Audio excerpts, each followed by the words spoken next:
ولد عنده 6 سنين بس. بص كده بس على نموذج لجسم الإنسان، وبعدها رسمه على الحيطة بدقة رهيبة. حتى الدكاترة الكبار اتحرجوا قدام موهبته. بس الطفل المعجزة ده اللي اسمه ديفيد كان ممكن يعدي من غير ما حد يلاحظ عبقريته، لحد اليوم اللي حصلت فيه حادثة قدامه. يفطة كبيرة وقعت على ولد صغير. دكتور معدي جري يساعد، لكن ديفيد لاحظ ان الطريقة اللي بيتصرف بيها الدكتور غلط وممكن تضر الولد بدل ما تنقذه. قام ديفيد وعدل بلطف وضع ايد الدكتور، وفجأة الولد رجع يتنفس. بس الأزمة ما خلصتش. ديفيد بسرعة لاحظ إن في شظايا دخلت صدر الولد، ومن مجرد نظرة قدر يتخيل شكل التلف اللي حصل للرئة، وفكر بسرعة في طريقة إسعاف مؤقتة. جري على الأمن علشان يستعير منهم سكينة، لكن اتعامل على إنه بيعمل شغب.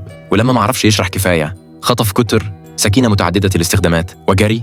فالأمن فعلوا البروتوكول الطارئ، وبعد كام خطوة وقعوه على الأرض. لحسن الحظ أم الولد كانت موجودة وشرحت الموقف، والدنيا كانت مستعجلة. ديفيد بدأ الإسعاف بأدوات بسيطة جدا. صنع صمام اتجاه واحد وبدأ عملية طارئة بالكتر. الناس اتجمعت تتفرج وابتدوا يصوروا اللي بيحصل. وبعد ما ركب أنبوب التصريف في صدر الولد بدأ يتنفس طبيعي. واللي عمله ديفيد أنقذ حياة الولد لحد ما وصل المستشفى.